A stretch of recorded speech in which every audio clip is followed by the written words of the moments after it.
Happy Friday! I'm so excited to have you with me for another edition of 5 Things Friday. It is November. It is definitely cozy reading season.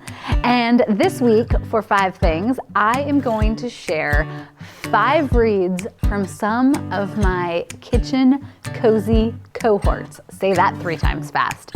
Want to know what I mean by that? Stay tuned and we'll get to it.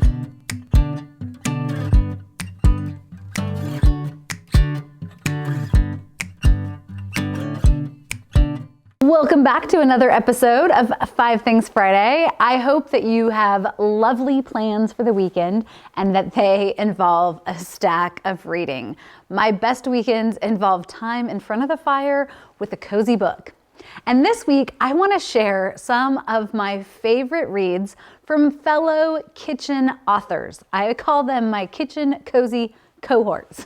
Why? Because I've recently joined Mystery Lover's Kitchen. If you're not familiar with it, Mystery Lover's Kitchen is a long-running blog where a number of cozy culinary writers collaborate and share recipes and information about books and often lots of giveaways. I was so thrilled to be invited to join in the kitchen fun, so I thought it would be great to share 5 of my fellow cozy writers' reads that are all perfect for this holiday-ish almost season, and I'll explain why in a minute. And then I'm gonna do part 2, so there's more to come. But in the meantime, let's get right to it. Book number 1, Death with All the Trimmings by Lucy Burdette. This series is set in Florida, which is great because it's the opposite end of the country from me all the way out here in Oregon. It's Oregon. I was just having a conversation on a radio program the other day about the correct pronunciation, but I digress.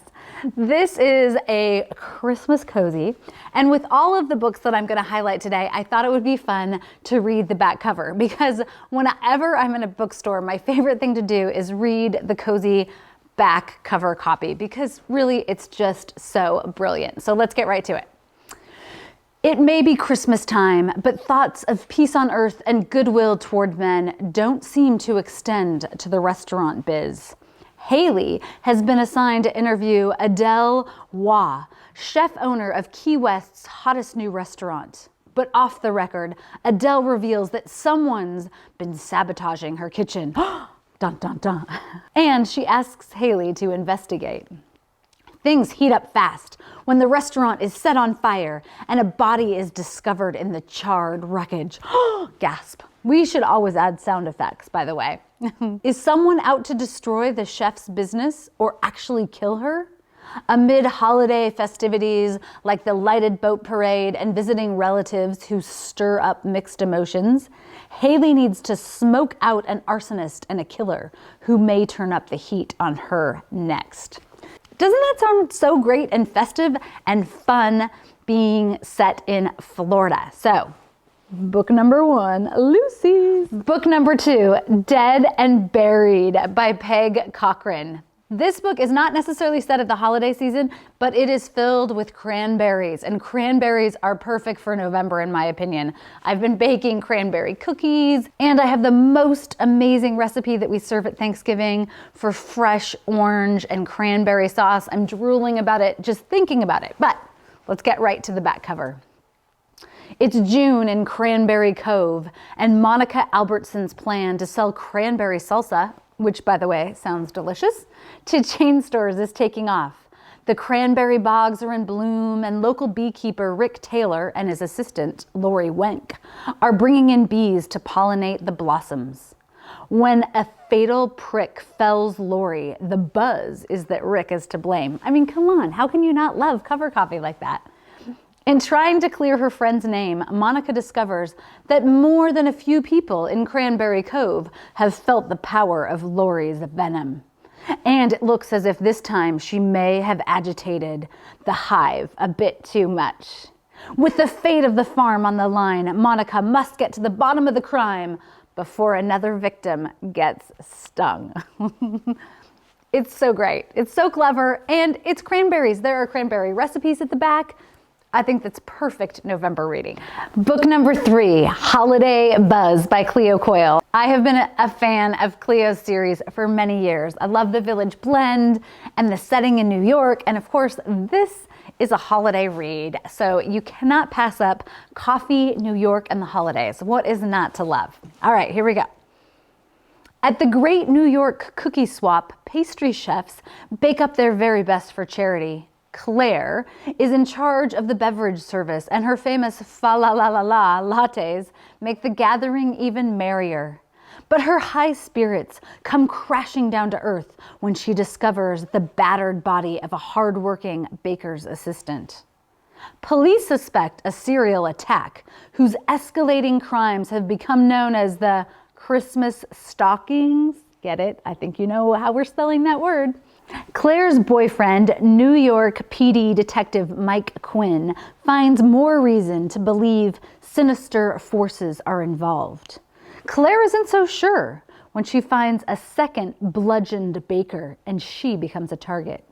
Now, instead of pouring coffee, Claire is spending the holiday season poring over clues, and she's not going to rest until justice is served.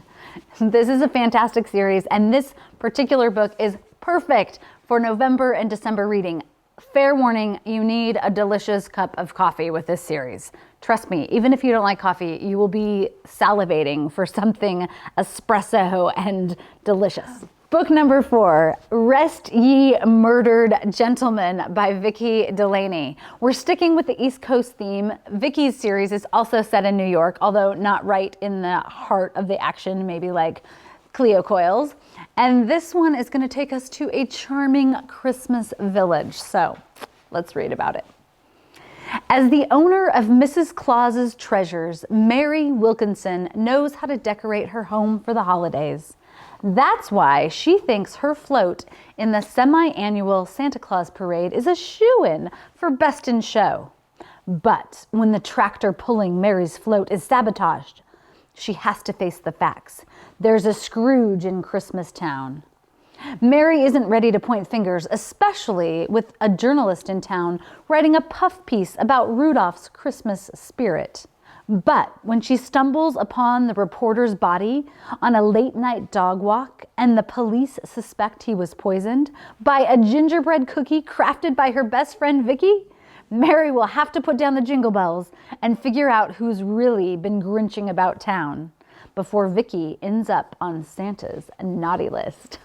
The best thing is Rudolph is the name of the town where this book is set, so you can't pass that up for the holiday season. Book number 5, last but certainly not least, is Leave No Scone Unturned by Denise Swanson. This book is set at the beginning of the school year, and there's something about November that always makes me think of Harry Potter and Hogwarts. I know I've talked about this before, and so this has kind of a university setting, so I think it's a great November read to kind of dive into that feeling of being collegiate again and dreaming of going home for Thanksgiving for the first time.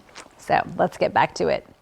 It's the beginning of the university's fall semester, and Danny can't wait for the college students to return to Normalton, Illinois. After all, without them, there's no one to support her lunch-to-go service, a vital part of her chef-to-go business.